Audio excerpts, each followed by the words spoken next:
Ça a l'air bon, je vois qu'il y a de plus en plus de monde. Donc, je suis Françoise Bonamour, intervenante conseil en évolution professionnelle. Bonjour, je suis Kathleen Jézéquel, chargée de mission au FONGECIF PACA. Alors, on peut constater actuellement que la société bouge.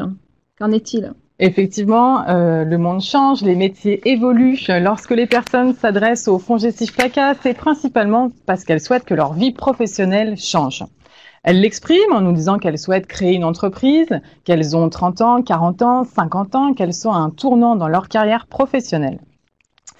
Il peut y avoir un élément déclencheur à cela, les enfants qui grandissent, l'envie de reprendre des études pour acquérir le diplôme du métier qu'on exerce, ou on a envie de changer car sa situation familiale a évolué et qu'on souhaite concilier vie professionnelle et vie familiale.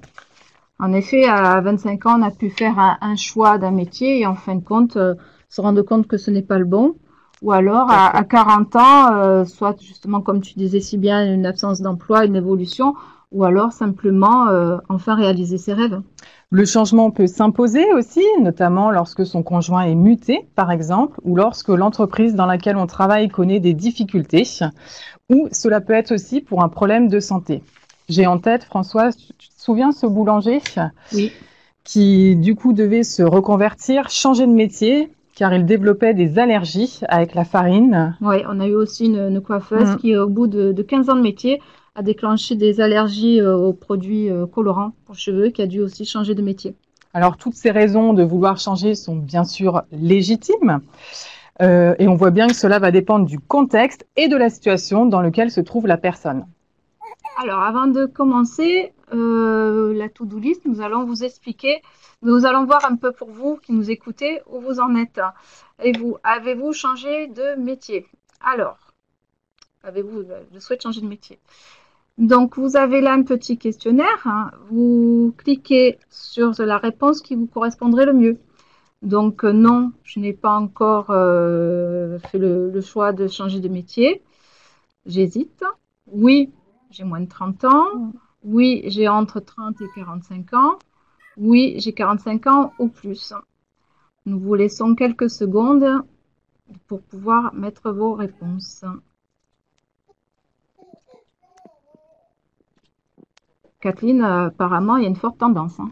C'est ça, c'est plutôt donc oui, vous avez déjà songé à changer de métier et vous avez entre 30 et 45 ans.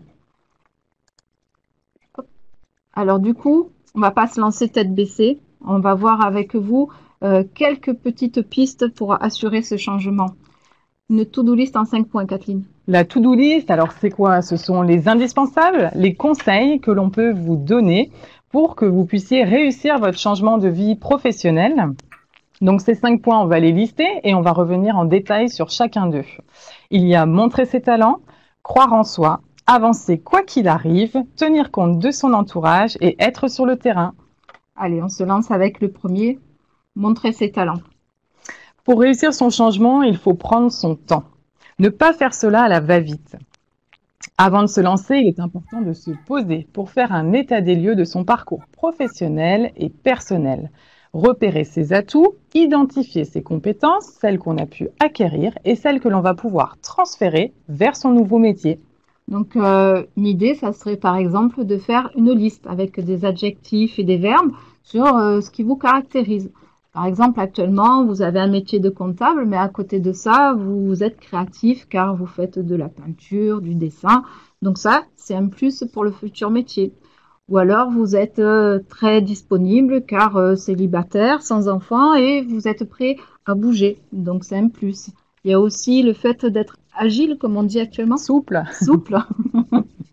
Donc, vous pouvez lister tous vos traits de caractère qui peuvent, comme ça, vous mettre en avant et repérer ce qui sera un point positif pour votre futur métier. Croire en soi, c'est un peu dans la suite logique. C'est dans la suite, effectivement, on peut se demander si une reconversion, un changement professionnel aura des résultats positifs, si on ne prend pas le risque de quitter son emploi et de ne pas en retrouver un, si le changement vaut le coup d'être tenté. Ce n'est pas simple de devoir sortir de sa zone de confort, de repartir de zéro, de quitter quelque part une vie tranquille, orchestrée, rythmée. Donc la base, en fait, l'enjeu, c'est d'avoir confiance en soi et d'y aller et mesurer les risques ou au contraire les grands atouts que vous allez en sortir. Il faut être en accord avec votre propre conscience. À tout âge, on peut décider d'un nouveau tournant dans sa vie professionnelle. Et comme on le disait au début, cela est fonction de la situation et du contexte dans lequel se trouve la personne. Donc à 25 ans, on peut avoir confiance en soi, l'énergie, on sort avec un super diplôme, mais aussi on peut avoir la confiance en soi, vous êtes majoritairement entre 30 et 45 ans, parce que justement, vous avez acquis de l'expérience et ça peut vous mettre en valeur pour votre futur métier. Tout à fait. La maturité. En effet. Avancer quoi qu'il arrive, il va y avoir des obstacles, Kathleen? Alors le parcours ne sera peut-être pas simple. Effectivement, il peut y avoir des obstacles, il peut y avoir des échecs. Mais je pense qu'il faut savoir tirer des enseignements de cela et essayer d'en voir le positif. En effet, parce que fermer une porte ne veut pas dire abandonner un projet. Donc, on apprend de ses erreurs. Il y a une phrase de Mandela que j'aime bien, c'est « Je ne perds jamais, soit je gagne, soit j'apprends ». Donc, là aussi, quel que soit votre âge, vous allez, on ne va pas dire peut-être obstacle, mais ni frein, mais aléas de la vie qui vont peut-être vous perturber. Ne restez pas là-dessus. Ressortez-en les enseignements pour au contraire en faire une force. Les enfants, quand ils apprennent à nager aussi, et surtout à marcher, ils peuvent tomber 50 fois, ils ne se disent pas « je n'y arriverai jamais, je ne marcherai jamais ». Le FONGECIF est à vos côtés pour vous accompagner, pour essayer aussi d'identifier ou de repérer avec vous ces éventuelles difficultés pour pouvoir les surmonter. Un point très important, ça va être le suivant. Tenir compte de l'entourage, que ce soit l'entourage professionnel ou personnel. On a vu que vous avez un parcours, il faut en tenir compte, mais il y a aussi tout le contexte dans lequel vous êtes actuellement. Kathleen, qu'est-ce que tu peux nous dire par rapport à la famille, par exemple ? Alors, je dirais, l'entourage est souvent d'une grande aide. C'est ce que nous disent nos bénéficiaires à travers leurs témoignages. Cette aide, on peut la qualifier. Elle peut être d'ordre moral, ils ont cru en moi, d'ordre logistique, on m'a aidé pour la garde des enfants, pour des choses comme ça, ou elle peut être aussi financière. Lorsqu'on a le projet de créer son entreprise ou de s'installer, voilà, la famille peut être aussi un soutien. Je dirais que le changement professionnel, c'est aussi quelque part un changement de vie qui peut impacter sa vie familiale. Et oui, en effet, vous pouvez du coup embarquer toute votre famille ou alors aussi embarquer vos amis peut-être dans l'aventure. Aussi. Donc, quand vous allez changer, il est pas mal de faire une liste avec vos priorités, vos critères que vous allez hiérarchiser en mettant par exemple une échelle de 0 à 10, 0 étant ce qui est négligeable pour vous et 10 ce qui est primordial. Vous allez comme ça voir ce qui est le plus important, ce sur quoi vous êtes prêt à faire des sacrifices, des impasses ou ce qui est primordial et en accord avec votre vous-même et votre entourage. J'ai par exemple le cas d'une personne qui était cadre dans le ferroviaire, qui a décidé, depuis toujours, il aime la montagne, de partir vivre à la montagne, tout lâcher. Il a donc décidé, en accord avec sa famille, ils ont longuement parlé, de changer complètement de vie. Il a suivi des études pour devenir pisteur secouriste. Ils sont partis s'installer à la montagne, donc ils ont vendu la maison, ils avaient des enfants. Enfin, il est parti avec toute sa famille. Avec toute sa famille. Il fallait que tout le monde soit partie prenante de ce projet. Et du coup, donc, il est devenu saisonnier. Sa femme a aussi dû quitter son travail, mais elle était partie prenante. Et elle a tout lâché. Elle était assistante sociale et maintenant, elle fait de l'artisanat. Elle fait sur les marchés. Voilà un projet de vie. Beau et projet en de vie. plus, du coup, il y a eu une forte baisse de salaire puisqu'il était cadre. Ils ont fait un choix de vie. J'ai aussi le cas d'une autre personne qui était dans l'informatique et qui a choisi de devenir viticulteur dans le bio. Donc là, il a fallu aussi peser le pour et le contre, quitter ses amis, quitter sa famille. C'est le virage à 360 là. Tout à fait, devenir non plus quelqu'un qui est derrière un ordinateur, mais quelqu'un de manuel sur le terrain, vraiment à proprement dit. Et du coup, il s'est lancé et sa femme l'a suivi aussi pour elle s'occuper du côté commercial et logistique. Donc c'est projet important. De couple. Un projet de couple. Important. Ensuite, il y a aussi les projets solo vous avez une trentaine d'années, vous aimez bien sortir, faire la fête. Est-ce que vous êtes prêt à sacrifier certains samedis soirs pendant que vos amis iront faire la fête et que Pour vous se resterez former. à travailler? Tout à fait. Donc, il faut bien penser à tout ce soutien et mesurer les conséquences financières qui peuvent après, à long Tout à terme, fait. être aussi Logistique. bénéfiques. Dernier point, être sur le terrain. Être sur le terrain pour avoir une idée précise du métier vers lequel on s'oriente. Rien de mieux que d'aller rencontrer les professionnels de ce secteur, par exemple, de participer à des salons, des forums, prendre un maximum d'informations. D'ailleurs, sur notre site fongesif-paca.com, nous mettons en ligne régulièrement les Les salons témoignages, sur lesquels, et les événements sur lesquels nous participons, Oui, mais aussi il y sur a la tous partie les actualité. témoignages et le cas échéant, vous mettre en lien avec des personnes qui ont suivi des parcours de reconversion. Il y a aussi la période de mise en situation professionnelle, c'est-à-dire une immersion. Vous avez la possibilité de tester, entre guillemets, un métier. En fait, vous allez regarder pendant maximum une semaine comment ça se passe. Et vous allez du coup vous rendre compte de la réalité. Il est très important de se confronter à la réalité. Oui. Là aussi, j'ai l'exemple d'une personne qui voulait devenir aide-soignante parce que sa voisine l'était, elle trouvait ça bien, elle aimait s'occuper des personnes âgées, elle avait bon cœur, elle allait vers les autres, hein, c'était quelqu'un de cœur. Et quand elle a testé le métier, elle a vu... Elle a fait un stage d'observation, Oui, c'est ça? c'est ça. Elle est allée observer pendant une semaine à la fois en clinique et en hôpital pour voir un peu les différents contextes.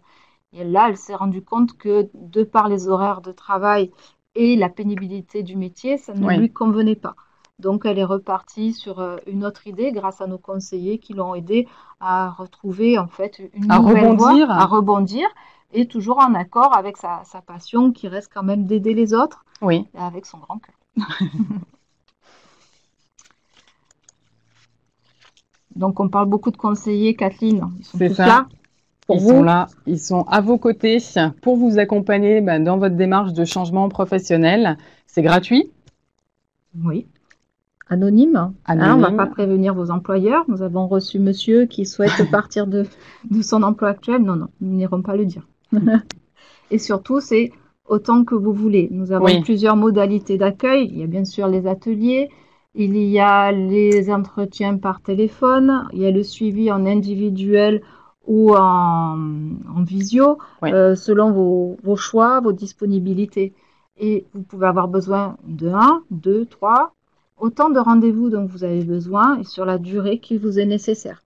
Et on ne vous lâche pas même après, une fois que vous avez, le cas échéant, suivi une formation s'il y en avait besoin. Le conseiller est toujours là pour vous aider dans la mise en application. Donner des outils, des techniques, notamment pour la recherche d'emploi. Donc, n'hésitez pas à nous solliciter. Alors, nous allons aborder les questions.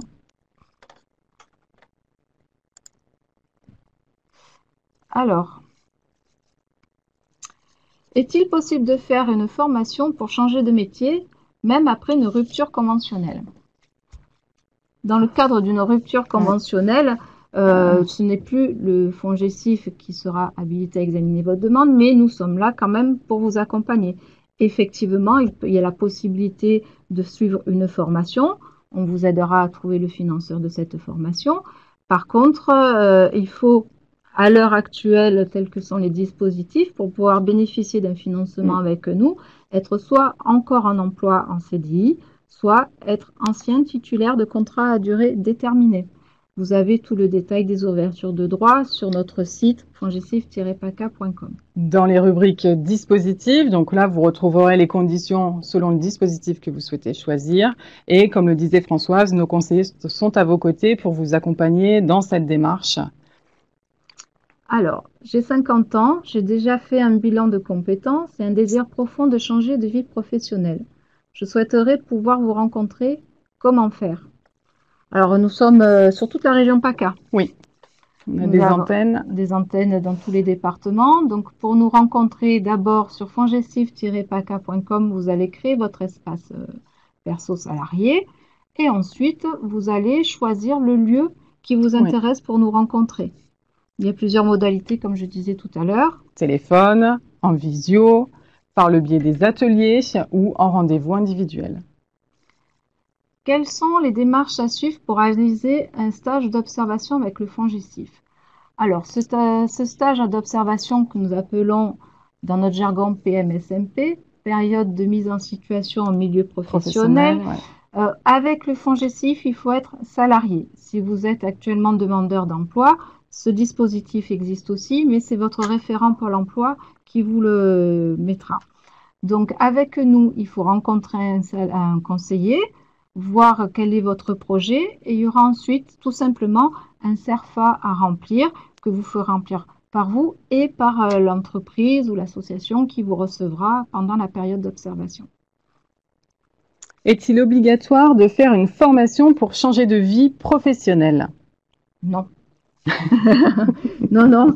Et une fois que vous avez listé tous vos atouts et ceux qui sont transférables, que vous avez confiance en vous, que vous avez du réseau, pourquoi pas? D'abord, on constate en France qu'il y a beaucoup d'autodidactes.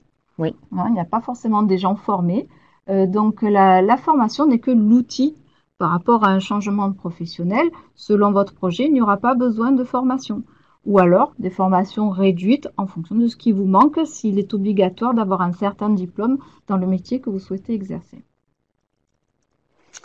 Alors, j'ai 60 ans, je suis proche de la retraite, mais je vais devoir travailler après la retraite. N'est-ce pas un frein pour envisager de changer de métier, de changer de vie? Alors, changer de métier, changer de vie, ça dépend de ce que vous voulez faire aussi. Il faut voir selon votre âge, effectivement à 60 ans, le métier que vous envisagez de faire, est-ce qu'il est faisable, la pénibilité du métier, les horaires, etc. Vos contraintes familiales aussi à voir. Donc non, c'est pas. Ça peut s'envisager à tout âge. Hein. J'ai eu le cas une fois d'une personne qui, pour préparer sa retraite, nous a travaillé dans le domaine bancaire. Oui. Et là, elle nous avait demandé de devenir mandataire judiciaire après sa mise en retraite à la banque. Donc, c'est tout à fait faisable. Comment faire une formation avec le DIF validée donc par l'employeur pour ensuite évoluer vers un autre métier, mais dans la même branche? Alors, le DIF a disparu au profit du CPF, le compte personnel de formation. Donc, vous pouvez aller sur moncompteactivité.gouv.fr. Vous parlez d'heures DIF, donc peut-être vous avez avec vous une attestation qui donne des heures DIF, c'est ce que vous aviez acquis jusqu'en 2015. Donc là, vous renseignez le nombre d'heures. Et ensuite, avec votre compte personnel de formation, les autres heures que vous avez acquises en travaillant vont se mettre toutes seules grâce aux déclarations URSSAF de votre employeur. Ensuite, il y a effectivement un choix de formation à faire. Donc là, ça tombe bien, vous dites que c'est dans la même branche. Donc vous avez des listes de formations, vous pouvez choisir et les faire financer avec vos heures acquises. Pour cela, il faudra un devis de l'organisme de formation. Et si vous faites sur votre temps de travail cette formation, ça sera à votre employeur de mobiliser vos heures CPF avec l'organisme auprès duquel il cotise pour la formation professionnelle. Si vous le faites incognito, sans que votre employeur le sache, en dehors du temps de travail, c'est à vous-même de faire vos démarches avec le compte activité et l'organisme auprès duquel cotise votre employeur. Pour cela, nos conseillers, bien sûr, peuvent vous aider pour tout mettre en place et vérifier notamment ce choix de formation. Est-ce que c'est le bon? Est-ce que vous avez vraiment besoin de celui-là? Est-ce que vous avez besoin de tant d'heures? Identifier aussi les aléas, les difficultés, ce qu'on disait un petit peu au début, aider pour ce changement. La question suivante, bonjour, j'ai 43 ans, je travaille dans le secteur du tourisme. Est-il possible d'avoir accès à une formation Amadeus? Oui, alors c'est un logiciel de réservation. Ouais. Donc là, étant donné que c'est par rapport plus à votre emploi actuel, il faudrait vous rapprocher de votre employeur pour lui demander le financement, toujours avec cet organisme auprès duquel il cotise pour la formation. Peut-être même se rendre du coup sur moncompteactivité.gouv.fr. Voir si ça fait partie des listes. Je ne suis pas très sûre étant donné que à vérifier. C'est un logiciel, mais de toute façon, ça fait partie des formations prioritaires puisque c'est par rapport à votre poste. Si vous en avez besoin, votre employeur doit vous former pour pouvoir rester compétent. La dernière question, est-ce qu'il y a une limite d'âge pour l'accompagnement par vos services? Bien sûr que non. À tout âge? Tout actif. Donc, nous accompagnons tous les actifs, quelle que soit votre situation, fonctionnaire, chef d'entreprise, salarié du privé, du public. En recherche d'emploi? Voilà, donc nous accueillons tout le monde, quel que soit votre âge. Y a-t-il d'autres questions? Apparemment pas. Je vérifie. Une dernière question qui arrive. Voilà. Comment faire pour identifier mes talents et croire en moi? Alors déjà, vous pouvez aussi demander à votre entourage, les questionner. Oui, ça peut être un bon démarrage. Qu'est-ce que tu penses de ça? Si tu devais me définir, ça serait quoi mes qualités, mes atouts? Mes défauts aussi, Mais pour les pouvoir défauts, mieux se connaître. mieux se connaître, sachant que certains défauts peuvent devenir des qualités, en plus, Également. selon l'emploi recherché. Vous avez la possibilité aussi, pardon, de faire le point avec nos conseillers lors d'entretien. Vous allez lister avec lui justement ses compétences, voir avec lui aussi un peu le côté psycho, ou alors faire un bilan de compétences. Tout à fait, le bilan peut aider effectivement à repérer ses atouts, ses compétences. Donc ça peut être un très bon outil. Après une formation, que proposez-vous pour nous aider à trouver un emploi? Nous avons un atelier. Comment organiser sa recherche d'emploi? Donc pour cela, vous allez sur le site, vous choisissez l'atelier, vous verrez les disponibilités. Ou alors si vous avez été suivi par l'un de nos conseillers, vous reprenez contact avec lui pour faire le point et aller plus loin avec lui. Une autre question? Non, apparemment pas. Ok. Bon, alors du coup, visiblement, nous avons été performantes puisqu'il n'y a pas plus de questions que cela. Alors, je voudrais d'abord vous remercier de nous avoir écoutés et vous préciser qu'il y aura un prochain rendez-vous webinaire le 2 octobre. Ce 2 octobre-là, je recevrai Angélique Clemens de l'OPCA Transport, l'organisme de la branche du transport. Nous parlerons ensemble des métiers dans le secteur du transport. Vous pourrez donc poser des questions. Elle vous parlera des diplômes nécessaires et de l'embauche actuelle dans ce domaine-là. En lien avec le secteur du transport. Tout à fait. Vous pouvez nous retrouver sur nos différents réseaux, donc Twitter, Instagram, Facebook, LinkedIn, YouTube, et j'en ai oublié un, Google+. On nous trouve partout. Il suffit de taper fongesif-paca.com et on nous retrouve de tous les côtés. Ce webinaire sera disponible en replay sur notre chaîne YouTube. Vous pourrez aussi retrouver les anciens webinaires. Merci Kathleen. Merci Françoise. Merci à tous. Et à très bientôt. À bientôt.